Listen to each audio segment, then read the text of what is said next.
House میں جس میں اس وقت ہم سب حاضر ہیں اور جس کے ہم رکن ہیں، اس کی افادیت اور اس کی آئین میں ذمہ داری جو ہے اس کے مطابق اس کو رہنمائی کا فریضہ انجام دینا ہے اور اس کو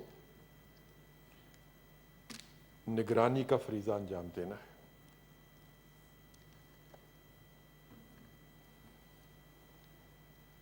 اس وقت سے زیادہ کون سا وقت ہوگا جب رہنمائی کی ضرورت تھی اور جب نگرانی کی ضرورت تھی؟ لیکن حقیقت یہی ہے کہ رہنمائی کے دنوں میں اس ہاؤس سے رہنمائی حاصل نہ کی گئی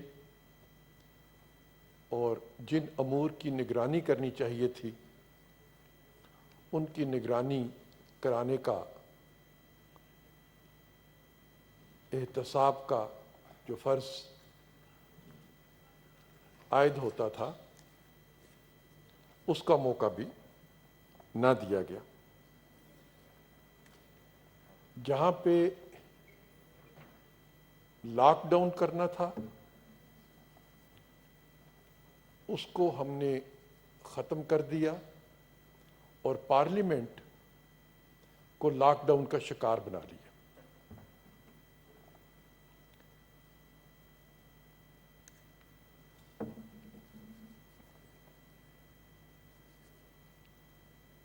جس وبا سے متعلق یہ شکوے میں آپ سے کر رہا ہوں اس کے لیے ان نشستوں پر وزیر صحت کو موجود ہونا چاہیے تھا۔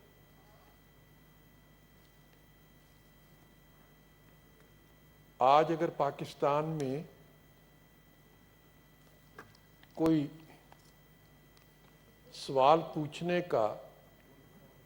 مقابلہ منعقد کیا جائے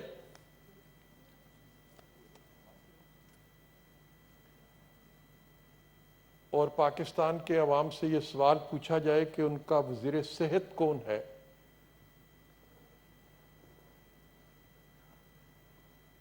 تو سب سے زیادہ منفی جواب آئیں گے کہ لوگوں کو اپنے وزیر صحت کا نام معلوم نہیں ہوگا۔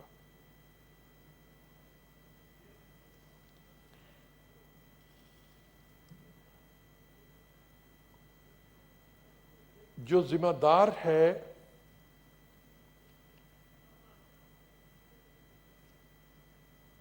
پاکستان بھر کے عوام کی صحت کا اور جس نے یہ ذمہ داری خود اپنے پاس رکھی ہے، اپنے آپ کو سونپی ہے، وہ اس ذمہ داری کو ادا کرنے کے لیے تیار نہیں ہے اور اسی لیے وہ آج ان نشستوں پہ نظر نہیں آتا، کیونکہ وہ جواب دہی کے امر سے گھبراتا ہے۔ وہ ان سوالوں کا جواب نہیں دے سکتا جس کی ذمہ داری اس نے خود اپنے آپ کو سونپی ہوئی ہے۔ تو جناب والا، ایک وبا جس کا پاکستان میں ہر پاکستانی شکار ہونے کے خوف میں مبتلا ہے، اس کا ذمہ دار وزیر اگر اپنی رونمائی کرانے کو بھی تیار نہیں ہے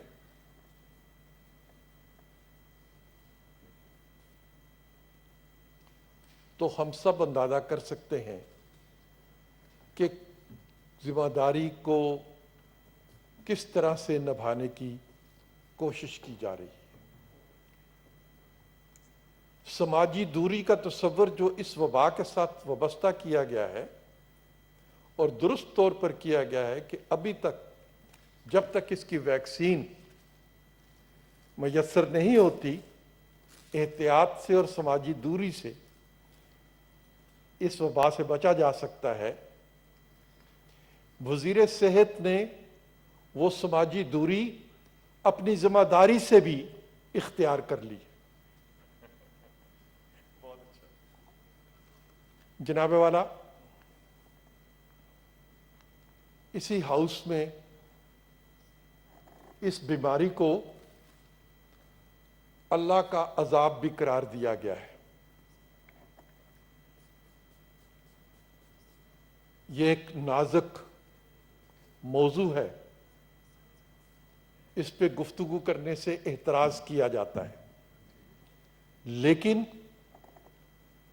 میں اس خطرے کو اس لیے مول لیتا ہوں کہ کل جب میرے بچے اس ہاؤس کی پروسیڈنگز پڑھیں گے اور ان خیالات سے مستفید ہوں گے جو اس بیماری کے ذمہ داری کے لیے رحمت العالمین کے کندھوں پر ڈال دی گئی، یعنی جس کو میں رحمت العالمین کہتا ہوں، دنیا کے لیے رحمت کہتا ہوں،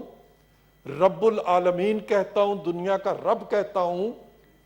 جب بیماری کو اس کے کندھوں پر ڈال دیا گیا تو میرا فرض بن جاتا ہے کہ میں اس طرح کے خیالات پیش کرنے والوں سے بھی کوئی ایک دو باتیں ضرور پوچھ لوں کہ جب یہ اللہ کی طرف سے بیماری آ رہی ہے تو آپ نے تقریر کرتے ہوئے اپنے چہرے پر ماسک کیوں ڈالا ہوا ہے؟ اللہ کی طرف سے آنے والی چیز کو تو خوشی سے قبول کیجئے، ہٹائیے اس ماسک کو اور کر دیجئے اپنے آپ کو اس بیماری کے حوالے کہ یہ تو اللہ کی طرف سے آ رہی۔ اور جناب والا، دنیا میں بے تحاشا بیماریاں ایسی تھیں جنہیں اللہ سے منسوب کیا گیا تھا اور پھر 2 آنے کی دوائی بنی، 2 ٹکے کی دوائی بنی ایسپرین کے نام سے، اور اس 2 ٹکے کی دوائی نے اس بیماری کو ختم کر دیا۔ اور ان سارے تجربوں سے گزرنے کے بعد کل کو اس بیماری کی ویکسین بھی دنیا میں آ جائے گی، اور وہ ویکسین کہاں بنے گی؟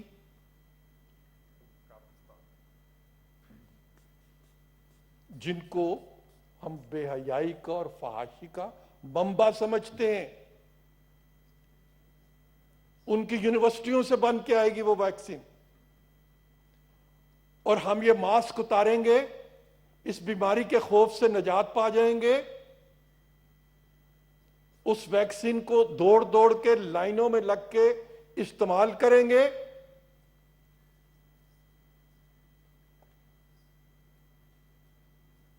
اور پھر اپنی ان باتوں کو جو آج ہم کر رہے ہیں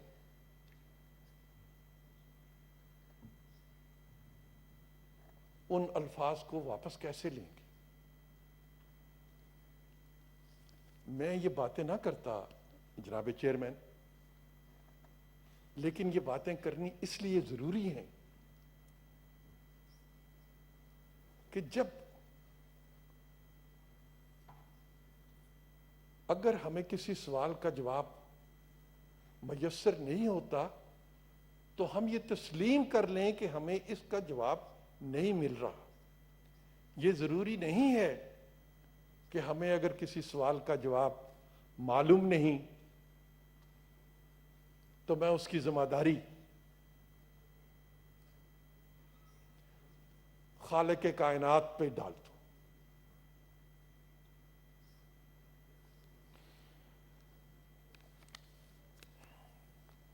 چونکہ بہت سی باتیں ایسی ہوئی ہیں جن سے میں اتفاق کرتا ہوں اور دہرانا نہیں چاہتا، تو میں ان باتوں کی طرف آپ کی توجہ دلانا چاہوں گا جو نہیں کی گئی۔ جی جناب چیئرمین، ہم سب اخبار میں پڑھتے ہیں، بہت دفعہ ایسی خبریں آپ کی نظر سے بھی گزری ہوں گی کہ مجرموں کے کچھ گروہ ایسے پکڑے جاتے ہیں جو معصوم بچوں کو اغوا کر کے کہیں سے لے آتے ہیں، پھر انہیں معذور کرتے ہیں اور پھر انہیں سڑکوں کے کنارے بٹھا کے ان سے بھیک منگوانے کا کام لیتے ہیں۔ پھر وہ گرفتار بھی ہوتے ہیں، بعض دفعہ بچ بھی جاتے ہیں، لیکن اس کہانی سے میں اور آپ سب واقف ہیں کہ مجرموں کے گروہ معذور بچوں سے بھیک منگوانے کا کام کرتے ہیں۔ کیا حکومتوں کو بھی یہ کام کرنا چاہیے؟ کیا وزرائے اعظموں کو بھی یہی کام کرنا چاہیے کہ ملک میں وبا آ جائے اور آپ اس بیماری کی آڑ میں دنیا بھر سے بھیک مانگنے کا کام شروع کر دیں؟ یا تو کسی دنیا کے ایک وزیر اعظم کا نام مجھے بتایا جائے جس نے کرونا کی وبا کے بعد بھیک مانگی ہو۔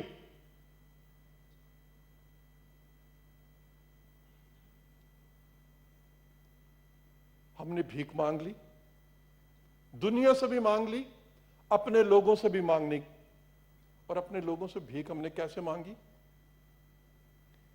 تم ایک لگاؤ گے میں چار لگاؤں گا۔ جناب والا بذات خود یہ ایک لگاؤ اور چار ملیں گے، ایک تو یہ پیشکش کہاں کی جاتی ہے؟ یہ جوا خانوں میں پیشکش کی جاتی ہے۔ یہ ایک لگا کے چار ملنے والی بات جوا خانوں میں کی جاتی ہے۔ چلیں ہم اس کی زبان کی غلطی مانتے ہیں کہ ان کی زبان پھسل گئی ہوگی، اس کو اگنور کر دیتے ہیں۔ جس دن وہ ایک لگا کے چار دینے کی بات کر رہے تھے، پہلے تو ذرا تصور کیجئے ایک ایسے والد کا، گھر کے خاندان کے کسی ایسے سربراہ کا جو اپنے گھر میں بیمار بیٹے یا بیٹی کو یا اپنی بیمار والدہ کو یا والد کو یہ کہہ رہا ہو کہ میں تمہارا علاج کراؤں گا، لیکن تم پہلے ایک مجھے دو گے تو پھر تمہارے علاج کے لیے 3 میں بھی ڈالوں گا۔ اس خاندان کے سربراہ کو ہم کیا کہیں گے؟ کوئی لفظ اس سربراہ کے لیے تجویز کیا جا سکتا ہے، اس خاندان کے سربراہ کے لیے جو گھر میں بیماری کا علاج اس شرط پہ کرتا ہے کہ پہلے تم مجھے دو پھر میں تمہارے لیے دوائی کا بندوبست کروں گا؟ جب یہ سنگ دلی ہو، غفلت کا یہ عالم ہو، تو جناب والا بیماری کا مقابلہ کرنا مشکل ہو جاتا ہے۔ 22 اپریل کو یہ چندہ مانگا گیا اور 22 اپریل کو ہی انہوں نے ایک شخصیت کو، میں ان کی شخصیت پہ گفتگو نہیں کرنا چاہتا، میں ان کے عمل پہ گفتگو کرنا چاہتا ہوں کہ انہوں نے پھر جس کو ہمیں بتایا گیا رکت امیز دوا کروائی، اور رکت امیز دوا کا نتیجہ نکلا جناب والا، رکت امیز دوا کا نتیجہ نکلا 22 اپریل تک گراف جو تھا پاکستان میں اس بیماری کا وہ متوازی چل رہا تھا، 22 اپریل کو شوٹ کر کے اوپر چلا جاتا ہے۔ اللہ نے ان کی دعا قبول نہیں کی، اس میں میرا کوئی قصور نہیں، ان کی دعا اللہ نے قبول نہیں کی، اور اس لیے دعا قبول نہیں کی کیونکہ یہ خود ظالم ہے، بے رحم ہے۔